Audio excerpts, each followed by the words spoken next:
আচ্ছা দেখো আজকে তোমাদের যেটা আমি বলবো সেটা হচ্ছে যে সিলেবাসটা টার্ম টুর যে সিলেবাস সেই সিলেবাসটা আগে একটু বলে দেবো আমি।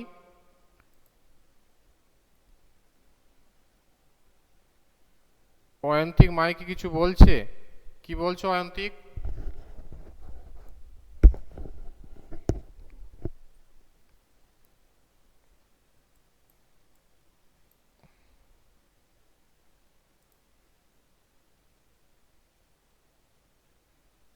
তাই আমি কি মাইকটা অন করে কিছু যদি জিজ্ঞেস করে করতে পারি? বলো, আমি মাইকটা অন করেছি, বলো বলো।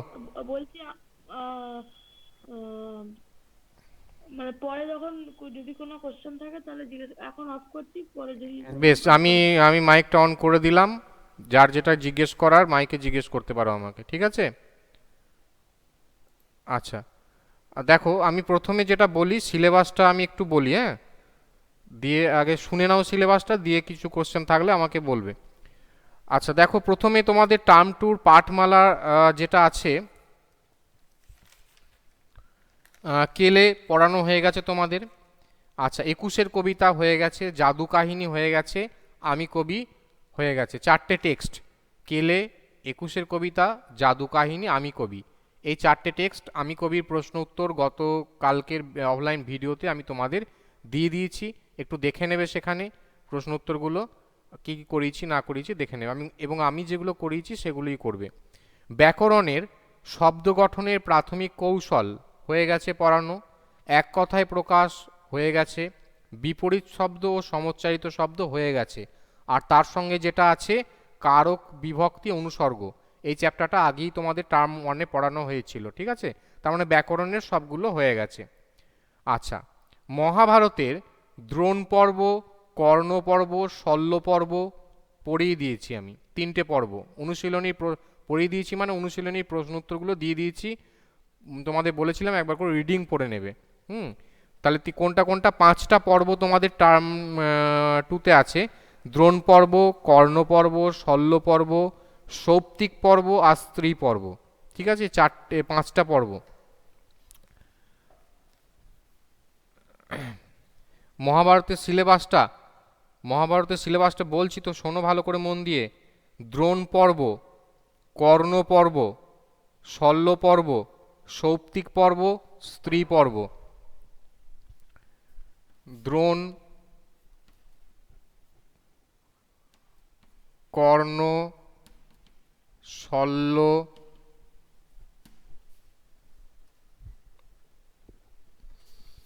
সৌপ্তিক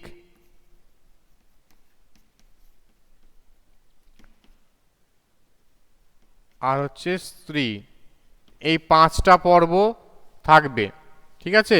তার মধ্যে দ্রোণ পর্ব, কর্ণ পর্ব আর শল্য পর্বে প্রশ্ন উত্তর আমি দিয়ে দিয়েছি, ঠিক আছে? সৌপ্তিক পর্ব আর স্ত্রী পর্বটা বাকি আছে। আজকে সৌপ্তিক পর্বের যে প্রশ্ন উত্তরগুলো হবে সেগুলো আমি করিয়ে দিচ্ছি আজকে তোমাদের।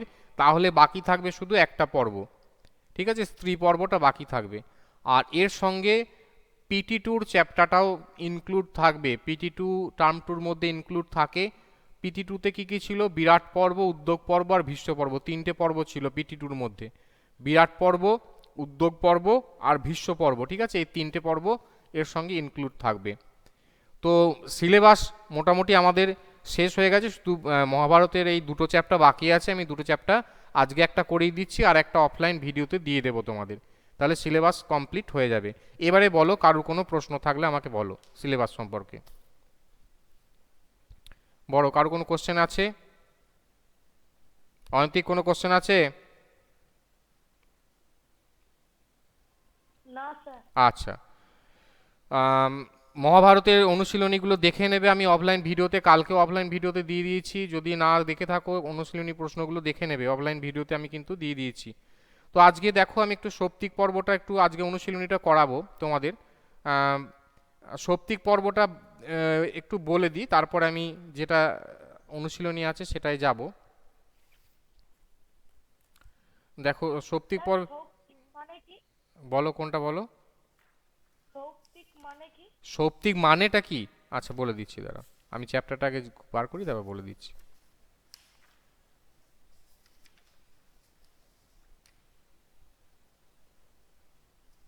আচ্ছা,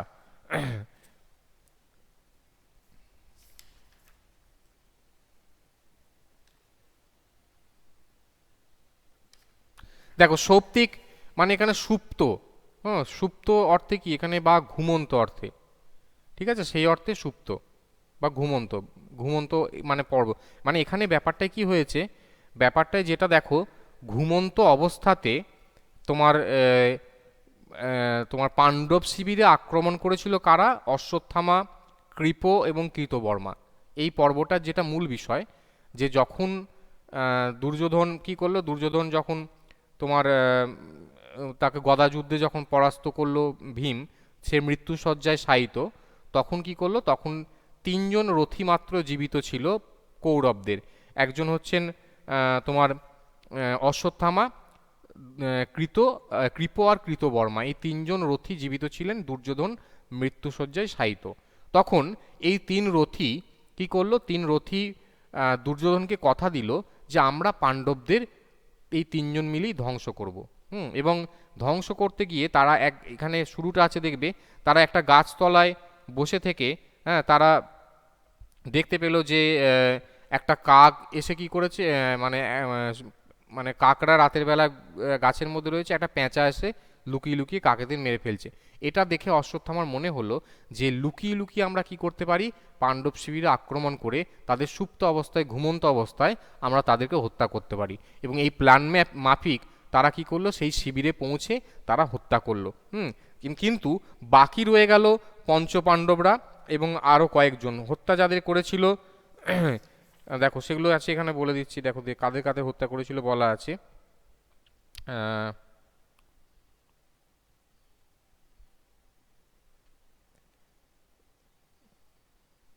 দেখো এখানে তারপর ধৃষ্টদ্যুম্ন, শিখণ্ডী, দ্রৌপদীর 5টি পুত্র সহ পাণ্ডব শিবিরে সকলেই এই দুই দুই যায় ইয়েটা আছে দেখবে, সৌপ্তিক পর্বের 2-এ আছে।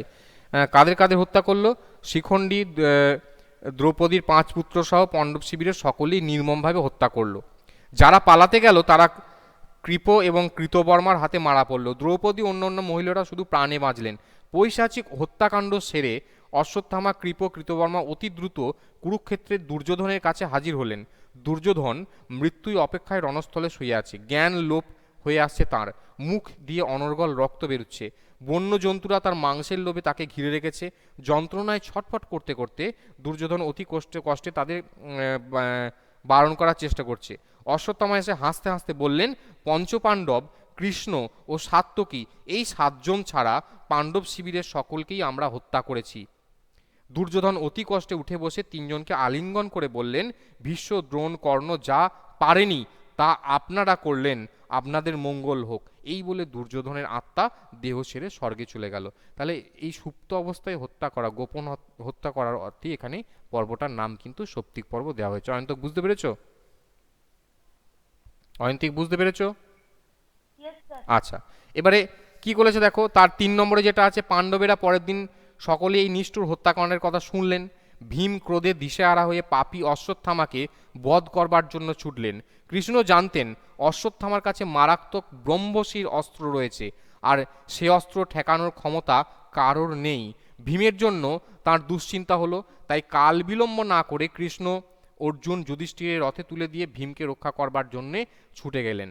পাণ্ডবেরা গঙ্গা তীরে ব্যাসদেবের আশ্রমে অশ্বত্থামার সন্ধান পেলেন, আর তাকে দেখেই ভীম ক্রোধে জ্বলে উঠলেন, প্রচণ্ডভাবে আক্রমণ করলেন। অশ্বত্থামা বিপদ বুঝে পাণ্ডব বংশ ধ্বংস হোক এই বলে ব্রহ্মশির অস্ত্র জুড়লেন। তখন সর্বনাশ হবার উপক্রম দেখে কৃষ্ণ তাড়াতাড়ি অর্জুনকে বললেন যে তুমি দ্রোণ প্রদত্ত ব্রহ্মশির অস্ত্র ছোড়ো। 2 অস্ত্রের তেজে পৃথিবী কেঁপে উঠল, পশু পাখি আর্তনাদ করে উঠল। ব্যাসদেব ও দেবর্ষি নারদ বুঝলেন জগৎ সংসার ধ্বংস হয়ে যাবে। তারা সেই 2 অস্ত্র সামনে বুক পেতে দাঁড়ালেন এবং তাদের অনেক চেষ্টায় শেষ পর্যন্ত একটা মীমাংসা হলো। অশ্বত্থামা মাথার মণি ছিল, সেই জন্যই তার এত তেজ। ঠিক হলো অশ্বত্থামা মণিটি পাণ্ডবদের দিয়ে দেবেন, আর পাণ্ডবরা তাকে বধ করবেন না। ব্যাসদেবের কথা মতো অশ্বত্থামা মণিটি পাণ্ডবদের দিয়ে দিলেন, সঙ্গে সঙ্গে তার সব তেজ নষ্ট হয়ে গেল। তারপর কোথায় যে তিনি চলে গেলেন কেউ তা জানতে পারলেন না। তাহলে অশ্বত্থামা এই মাথার মণিটা দিয়ে দিয়েছিল বলেই অশ্বত্থামাকে কিন্তু তারা হত্যা করেনি, পাণ্ডবরা হত্যা করেনি, তাকে মানে ছেড়ে দিয়েছিল। কিন্তু অশ্বত্থামার এই মাথার মণি যদি থাকতো তাহলে কিন্তু পাণ্ডবদের পক্ষে অশ্বত্থামাকে হত্যা করা সম্ভব হতো না। একটা প্রবাদ আছে, কেউ জানো অশ্বত্থামাকে নিয়ে কি প্রবাদ আছে? একটা অশ্বত্থামাকে নিয়ে একটা প্রবাদ প্রচলিত। অশ্বত্থামা এখনো বেঁচে আছে। ইয়েস, এরকম একটা প্রবাদ বলা হয় যে অশ্বত্থামা সেই মাথার মণি দান করার পর তিনি যে চলে গিয়েছিলেন এবং তারপর থেকে তিনি তিনি ছিলেন মানে অমর আর কি, তার মৃত্যু হবে না। তো সেই অর্থে তিনি নাকি আজও জীবিত। এরকম অনেক মানে উত্তরপ্রদেশে অনেক জায়গা আছে, সেই জায়গাতে অনেকে বলে, মানে এগুলো সব প্রবাদ প্রচলিত কথা, যে তারা নাকি অশ্বত্থামাকে অনেক সময় দেখেছে একটা। অনেক ইউটিউব ভিডিও দেখেছি। হ্যাঁ, ওইগুলো তো তো অনেক জায়গায় আছে, দেখবে দেখায় যে একটা বিরাট চেহারার এক মানুষ মাঝে মধ্যে, হ্যাঁ, তা অনেকে দেখেছে তার কপাল থেকে রক্ত ঝরে পড়ছে, এবং সে যন্ত্রণায় কাতর হয়ে বসে আছে কোনো একটা জায়গায়। এরকম অনেক প্রবাদ প্রচলিত আছে এবং যেখানে বলে অশ্বত্থামা নাকি তিনি এখনো মানে জীবিত আছেন, এরকম একটা প্রবাদ তাকে নিয়ে আছে। ঠিক আছে, তো এই হচ্ছে ব্যাপার। তাহলে এইটা এই সৌপ্তিক পর্বের হচ্ছে এইটুকু ঘটনা পর্ব। এবারে অনুশীলনী যে প্রশ্ন উত্তরগুলো আছে সেগুলো দেখো, আমি উত্তরগুলো বলে লিখে দিচ্ছি। দেখো, প্রথম যেটা আছে, পাণ্ডবেরা অশ্বত্থামাকে কোথায় খুঁজে পেলেন? তাহলে কোথায় খুঁজে পেলেন অশ্বত্থামাকে?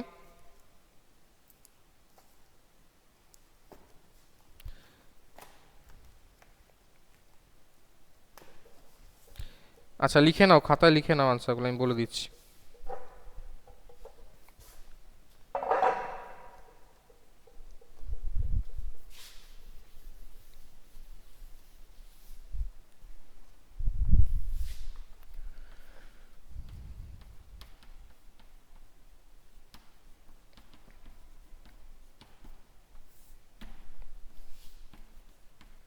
তাহলে পাণ্ডবরা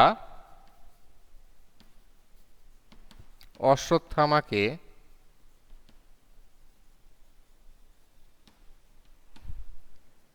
ব্যাসদেবের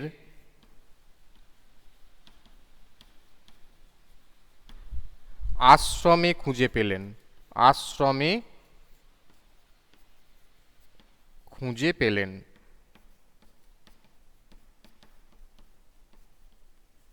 এটা হচ্ছে প্রথম উত্তরটা। দু নম্বরের প্রশ্ন কি আছে, যে কারা কিভাবে অশ্বত্থামার সঙ্গে পাণ্ডবদের যুদ্ধের মীমাংসা করে দিয়েছিলেন?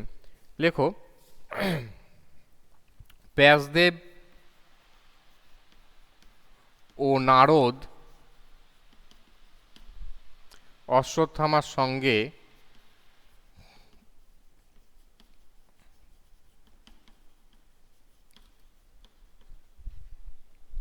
পাণ্ডবদের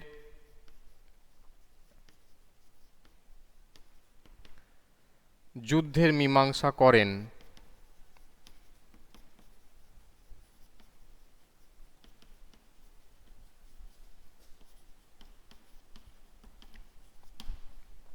মীমাংসা হয়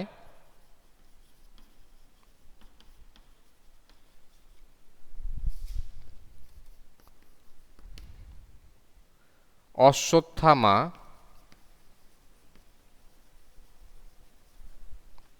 মাথার মণি দান করবে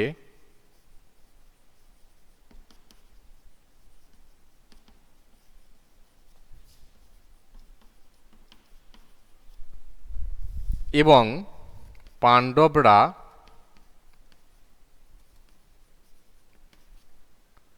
অশ্বত্থামাকে বধ করবে না। অশ্বত্থামাকে বধ করবে না। এটা হচ্ছে উত্তর। ঠিক আছে, তাহলে ব্যাসদেব ও নারদ অশ্বত্থামার সঙ্গে পাণ্ডবদের যুদ্ধের মীমাংসা করেন। মীমাংসা হয় যে অশ্বত্থামা মাথার মণি দান করবে এবং পাণ্ডবরা অশ্বত্থামাকে বধ করবে না। তিনের যে প্রশ্ন, মৃত্যু পথযাত্রী দুর্যোধনের কাছে অশ্বত্থামা কি প্রতিজ্ঞা করেছিলেন?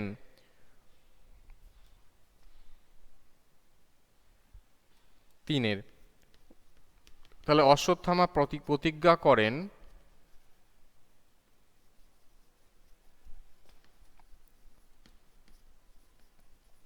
যদিও এই উত্তরটা আগের চ্যাপ্টারে আছে, এই চ্যাপ্টারতে নেই উত্তরটা। প্রতিজ্ঞা করেন আজ রাত্রের মধ্যেই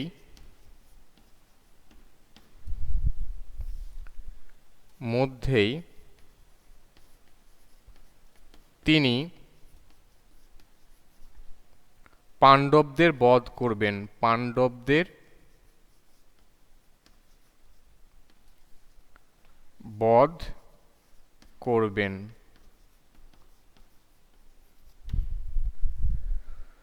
এটা 3 নম্বরে হয়ে গেলে বলবে, আমি মুছে দেবো, দিয়ে তারপরে উপরে লিখবো। আবার কমপ্লিট হয়ে গেলে বলবে।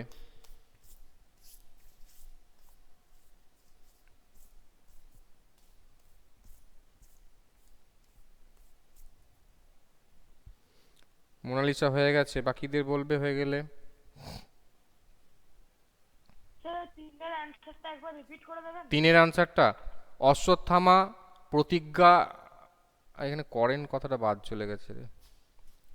প্রতিজ্ঞা করেন, এখানে করেন কথাটা হবে। মোনালিসা এখানে করেন কথাটা লিখে নাও।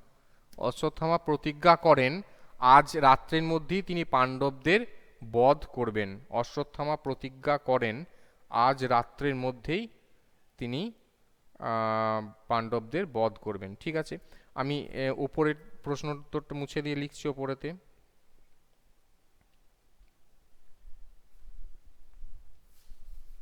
একটা মুছে দিলাম এখানে।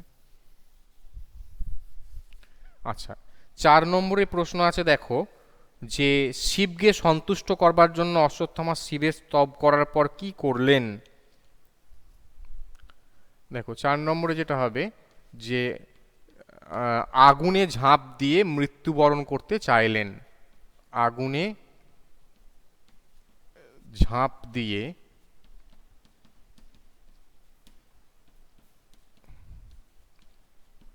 মৃত্যুবরণ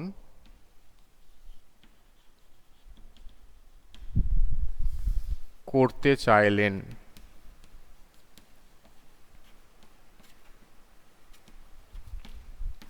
ঠিক আছে, আগুনে ঝাঁপ দিয়ে মৃত্যুবরণ করতে চাইলেন, 4-এর প্রশ্নের উত্তর। আচ্ছা, নেক্সট 5 নম্বরের, পাণ্ডব শিবিরে হত্যাকাণ্ডের পর অশ্বত্থামা কার সঙ্গে দেখা করলেন। এখানে আমি 2-এরটা হয়ে গেছে, 2-এরটা মুছে দেব।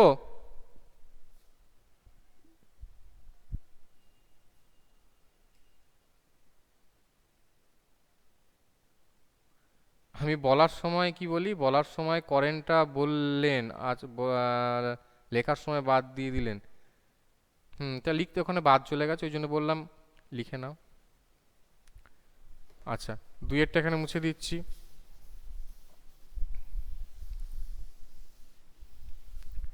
আচ্ছা, 5 নম্বরের প্রশ্ন তাহলে, পাণ্ডব শিবির হত্যাকাণ্ডের পর অশ্বত্থামা কার সঙ্গে দেখা করলেন লেখো। 5-এর, পাণ্ডব শিবিরে হত্যাকাণ্ডের পর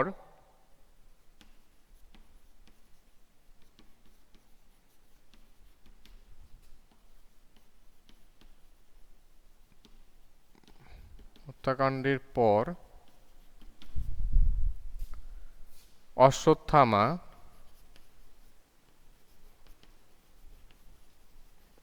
দুর্যোধনের সঙ্গে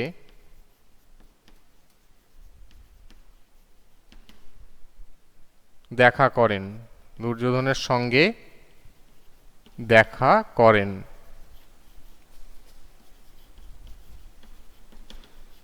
ঠিক আছে, তাহলে দুর্যোধনের সঙ্গে তিনি দেখা করলেন। আচ্ছা, 6 নম্বরে যে প্রশ্নটা আছে যে অশ্বত্থামার সব তেজ কি করে নষ্ট হলো। যে অশ্বত্থামা মাথার মণি দান করার পর তার সব তেজ নষ্ট হলো। তাহলে অশ্বত্থামা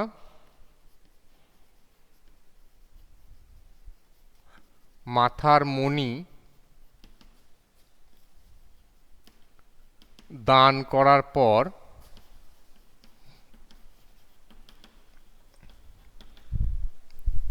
তার সব তেজ নষ্ট হলো।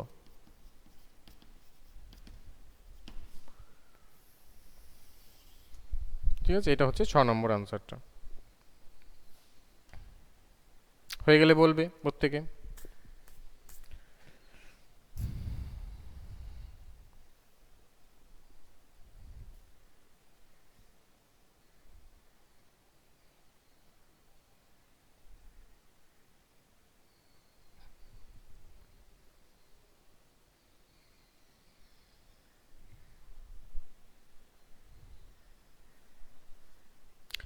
এক্সাম 50 মার্কসেরই হওয়ার কথা, 50 মার্কসেরই এমসিকিউ হবে, ঠিক আছে?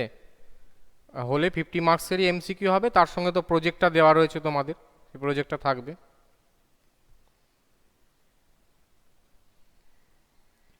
স্যার হুম টার্ম টু এক্সাম হুম। কবে হবে? কবে হবে বলতে এখন তো তোমার ডেট কিছু হয়নি, তবে সম্ভবত তোমার আচ্ছা এই লেখাটা হয়ে গেছে সবার, আমি বলে দিচ্ছি। লেখাটা কমপ্লিট হয়েছে কি প্রত্যেকের?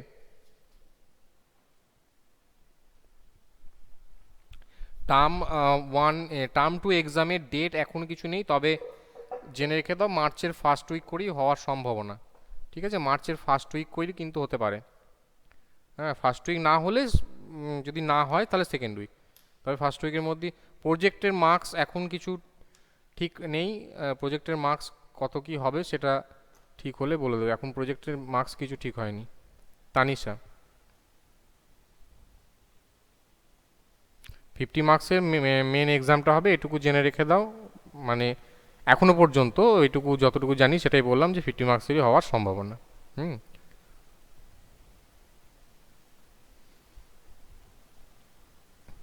আর কারো কোনো প্রশ্ন আছে?